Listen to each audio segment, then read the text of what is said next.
दोस्तों, आज का यह वीडियो आप लोगों के लिए बहुत खास होने वाला है, क्योंकि आज मैं आपको पूज्य गुरुजी पंडित प्रदीप मिश्रा जी के द्वारा बताया गया शिवलिंग पर चढ़ा बेलपत्र खाने से क्या होता है।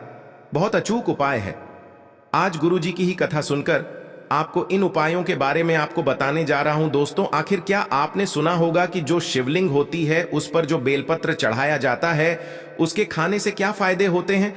कई बार आपने सुना होगा, लेकिन आज आपको कुछ बातें पता चलेंगी जो कि आपको नहीं पता। दोस्तों, वीडियो को शुरू करते हैं। वास्तव में जब आप शिवलिंग पर बेलपत्र को चढ़ाते हैं तो वह बेलपत्र कोई साधारण बेलपत्र नहीं माना जाता, बल्कि वहां साक्षात भगवान भोलेनाथ का प्रसाद बन जाता है। हमारे धर्मशास्त्र में कहा गया है कि शिवलिंग पर चढ़ा बेलपत्र 6 महीने तक बासी नहीं माना जाता। बेलपत्र को शिवलिंग पर चढ़ने के बाद उसे पुनः धोकर शिवलिंग पर 6 महीने तक चढ़ाया जा सकता है, क्योंकि भारत में कई ऐसी जगह हैं जहां पर शिवलिंग स्थापित है परंतु उसके आसपास बेलपत्र उपलब्ध नहीं हो पाते।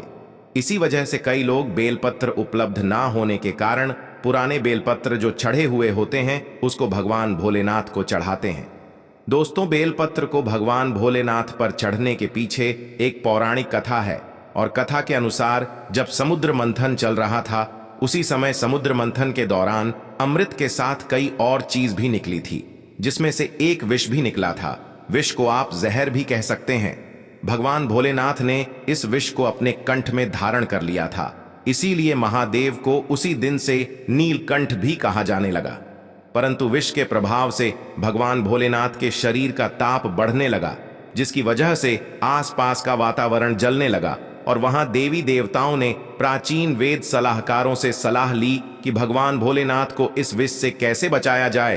तो दोस्तों, उस समय जो प्राचीन वेद सलाहकार उन्होंने सलाह दी कि आप भगवान भोलेनाथ को बेलपत्र का सेवन कराएं, और भगवान भोलेनाथ को उस समय वहां पर जो भी उपस्थित देवी देवताओं ने तत्काल बेलपत्र खिलाया और जल से स्नान कराया। इसके बाद भगवान भोलेनाथ के शरीर में जो उत्पन्न गर्मी थी वह शांत होने लगी। तभी से भगवान भोलेनाथ को बेलपत्र चढ़ने की परंपरा मानी गई है।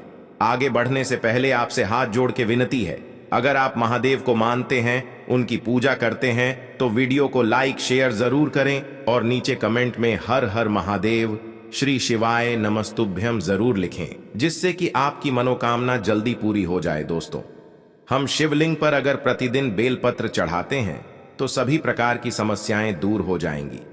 भगवान भोलेनाथ जी के भक्तों को कभी भी पैसे की समस्या नहीं रहती है। जो बेलपत्र को तिजोरी में रखते हैं उनके तिजोरी में बरकत आती है, पैसे की समस्या खत्म हो जाती है। बेलपत्र संबंधी कुछ विशेष जानकारी। दोस्तों, मैं आपको बता दूं कि प्राचीन पुराण में बताया है कि कुछ विशेष समय होता है जिसमें बेलपत्र को कभी भी नहीं तोड़ना चाहिए। जी हां दोस्तों, कुछ ऐसे विशेष स्थिति जिसमें बेलपत्र को आपको कभी भी नहीं तोड़ना चाहिए। जैसे कि हमारे धर्मशास्त्र में कहते हैं, बेलपत्र को हमेशा चतुर्थी, अष्टमी, नवमी, दशमी, अमावस्या और पूर्णिमा व संक्रांति के तिथि में आपको कभी भी नहीं तोड़ना चाहिए। साथ में सोमवार के दिन बेलपत्र को कभी भी नहीं तोड़ना चाहिए, क्योंकि विशेषकर बेल के पेड़ पर बेलपत्र में भगवान भोलेनाथ सोमवार के दिन वास करते हैं, क्योंकि बेलपत्र के संपूर्ण हिस्से में भगवान भोलेनाथ का वास माना जाता है। इसके मूल में अर्थात जड़ में ब्रह्मा जी का वास होता है, एवं बेल पेड़ के मध्य भाग में भगवान विष्णु जी का भी वास माना जाता है। और दोस्तों, मैं आपको बता दूं कि जो बेलपत्र का जो बेल होता है उसकी पत्तियों में शक्ति मानी जाती है, अर्थात सभी हमारे देवी देवताओं की जो शक्ति होती है वह इसके अंदर समाहित होती है। इसीलिए आपको कभी भी सोमवार के दिन बेलपत्र नहीं तोड़ना चाहिए। दोस्तों, इसके अलावा प्रतिदिन दोपहर 12 बजे के बाद भी आपको बेलपत्र कभी नहीं तोड़ना चाहिए।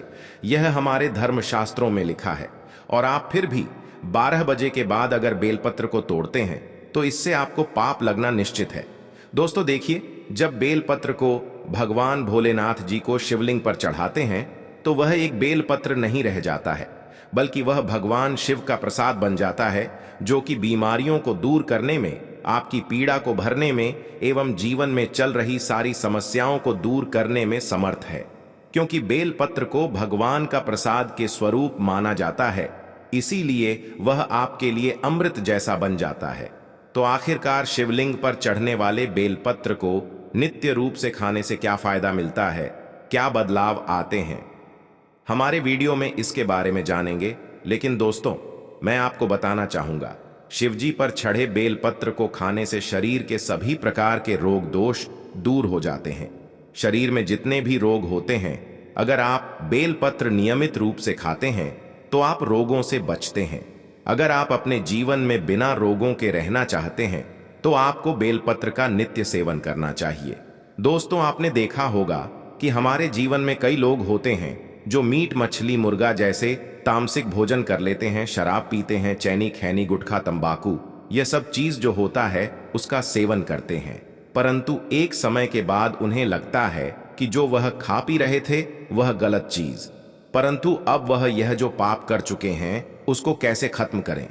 तो दोस्तों, मैं आपको बताना चाहूंगा, नित्य कम से कम 1 महीने में 10 से 15 बार अगर आप भगवान भोलेनाथ पर चढ़ा हुआ बेलपत्र का प्रसाद धारण करेंगे तो जो तामसिक गुण होते हैं वह पूर्णतः आपके शरीर से खत्म हो जाएंगे। आपने कभी भी मीट मछली मुर्गा इस प्रकार का कुछ भी सेवन किया है, आपने शराब पिया है, आप इस पाप से मुक्ति पाना चाहते हैं तो आपको नित्य बेलपत्र का सेवन करना अत्यंत आवश्यक है।